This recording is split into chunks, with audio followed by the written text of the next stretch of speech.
I do not care that it's the Panthers. We won. I don't care. We beat the hell out of them. Now, Panthers fans can just shut up about this trade. We clearly won the trade. We won the trade in the moment, but we definitely won the trade now. Maybe not in the long run. Maybe Bryce Young becomes the best quarterback ever. It's only his second year, but at the moment, and probably forever, we did win this trade and we beat the hell out of them. Absolutely amazing game.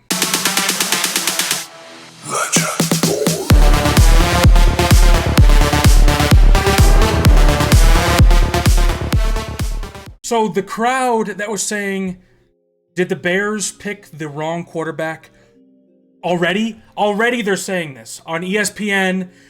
I know they need talking points because they've tirelessly talked about stupid shit. And they need to talk about something on ESPN, CBS, Fox, whatever. Dude, it's 4 games, okay? Jaden Daniels has been good. He's been great. He wasn't as good today. He had a 50% completion rate, 56, whatever. He still is a good quarterback, okay? But after 4 games saying the Bears may have or did already take the wrong guy is the most ridiculous thing I've ever heard in my entire life. Ridiculous, okay? Even after 5 games, even after 1 season, okay? They're rookies. Chill out. Okay? You see the difference between Jaden Daniels and Caleb Williams and Bo Nix. There's a difference, which it's actually crazy because Bo Nix, obviously he's still playing right now, and the jury is still out on Bo Nix, but Bo Nix is 25 years old, and he should have been the most NFL-ready quarterback out of all the quarterbacks coming out of this year. And he looks the worst, in my opinion. He looks the worst. Obviously, Drake May is sitting behind Jacoby Brissett. Jaden Daniels, yes, he has looked the best so far, but Caleb Williams has looked very good too. Obviously, he had a rough first few weeks, but these last 2 weeks, he has been improving drastically. Drastically, he's been improving. He still holds on to the ball a little bit too long sometimes, but then he gets it out quick sometimes, okay? He's still a rookie. He's still getting used to the game of football, the speed of the NFL. But it looks like it's actually slowing down for him. It actually looks like he is improving with his timing, his footwork, his vision, his decision making. He hasn't thrown a pick in 2 weeks. That is very good. All right? And again, I do have to say, DeAndre Swift is proving me wrong. He is. Which is good. I would rather him prove me wrong. But the first 3 weeks, I still am not apologizing for. Those 3 weeks I'm not apologizing for at all. Last week, he was great. This week, he was great. He has been improving drastically too, which that is why we signed him to do that, to be a pass catcher on the screens and just to be our number 1 running back. And he has been these last 2 weeks. Now, I'm not going to fully apologize to him. I will start to be like, hey, I will praise you when you're doing something good, and I will criticize you when you're doing something bad. Those first 3 weeks were absolutely horrible from DeAndre Swift. I refuse to apologize to him about that. Those first 3 weeks were abysmal. But I will say you have been so good these last 2 weeks. Keep it up. And I might actually apologize. But I'm not apologizing for that shit. Offensive line, improving. Doing good. They were better this week. He's still taking some unnecessary sacks, which are on him. Some are on him. Some are on the offensive line. But we moved the ball. We moved the ball very, very well this week. And he was finding Keenan Allen. He was finding Rome Odunze. He was finding DJ Moore, Cole Kmet. Even Gerald Everett finally got some action. So he was spreading the ball around. This is exactly what I thought our offense, not totally, but this is mostly what I thought our offense would look like with this team on paper. Just being able to move the ball, getting first downs, scoring on almost every drive. Whether it's touchdowns or field goals. Okay? And not turning the ball over. So we're almost there to the potential, but we're not there yet. Okay? DeAndre Swift is having a day. Roshan Johnson. All of the key pieces were actually having a good game, which is amazing. Our defense is still elite. I am not afraid to say it anymore. Our defense is elite. Top 5, top 3 defense in this league. 10 straight games holding teams to under 21 points. That is ridiculous. We have one of the best defenses in the league. And if our offense can play like this every week, I understand it's the Panthers. All right, shut up. Delete your fucking comment. I understand it's the Panthers. Shut the fuck up. I don't care, okay? Our offense, even against bad teams, doesn't usually play like this. I'm going to celebrate when it's against the Panthers or the Giants or whoever the worst teams are. I don't care. I straight up don't care. I wanted to beat the Panthers because they were talking so much shit about Caleb Williams, talking so much shit about DJ Moore. I do not give a fuck. Shut up that it's the Panthers. I don't care. This is Caleb Williams' 5th start in the NFL ever. His first full game ever. And he just put up almost 40 points on the Panthers. I don't care that they're the Panthers. We have a rookie quarterback who just put up 36 points against an NFL team. Okay? This is a very good game to help him improve. Slow the game down. Doesn't matter if their defense is good, bad, whatever. If he put 36 points up against an NFL defense, I am happy. I am super happy. I don't care about any of that. Now, he obviously has to keep it up, and we have the Jaguars next week in London, which is at 7:30 in the morning my time, which is going to be a little brutal. But I think that is a very, very winnable game too. They finally just won this week against the Colts, and I think they put up like 37 points also. But our defense is better than the Colts defense, so I think we have a very good chance of beating them.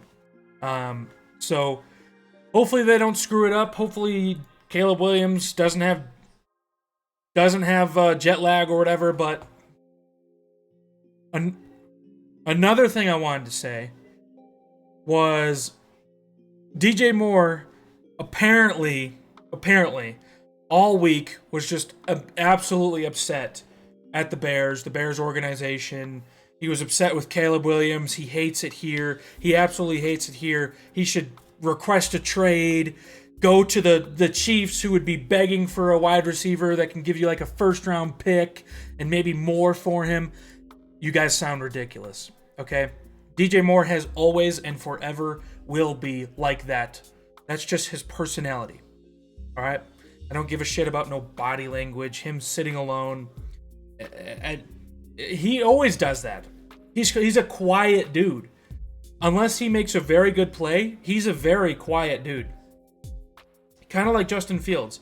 Very quiet guy. But he gets excited whenever he makes a nice play. So shut up about this. DJ Moore is not happy here.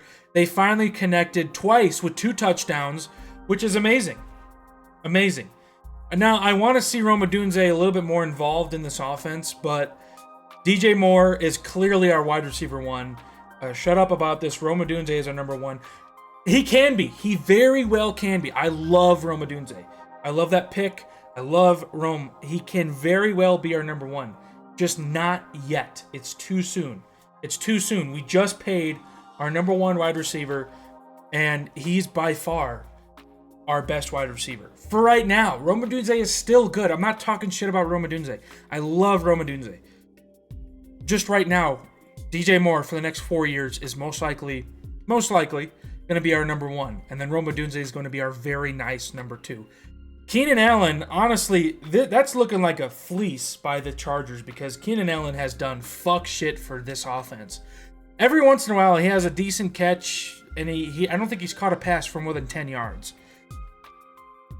I don't know. I don't know how to feel about Keenan Allen. Obviously, it's not a big deal since we're winning now, but Keenan Allen I thought was going to be a way bigger part of this Damn, sorry, I'm watching Red Zone back there, and I can hear something going on. Someone's screaming. I think that was the Broncos, who are playing here right now in Denver.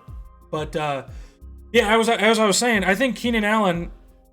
We'll see. Obviously, we're only 5 weeks in, but Keenan Allen just has not been a big part of this offense, like I thought he was going to be. So I don't know. I think they're utilizing him like a tight end, which is kind of weird.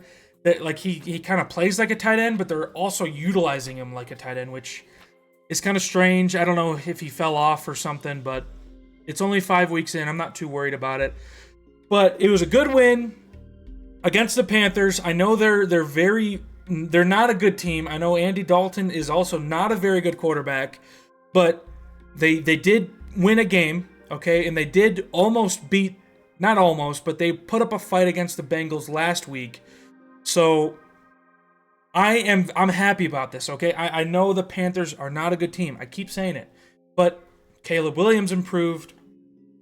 Another 300-yard game, which is more, I hate to bring it up, but it's true. Caleb Williams, another 300-yard game, which is more than Justin Fields' career in Chicago, which is absolutely insane since it's only been 5 games, and Justin Fields was here for 3 years. So I'm happy for it. He hasn't thrown a pick in 2 weeks. He threw 2 touchdowns today. Almost ran for one, but it got called back, unfortunately. That was a good play by Caleb, but it got called back. And then, yeah, I'm happy. I'm happy because this is what I've been asking for. Caleb Williams showing improvement. The throw to DJ Moore on that second touchdown was absolutely insane. And then just moving the sticks, just doing the simple stuff. And he has been improving, and he has been doing that this week.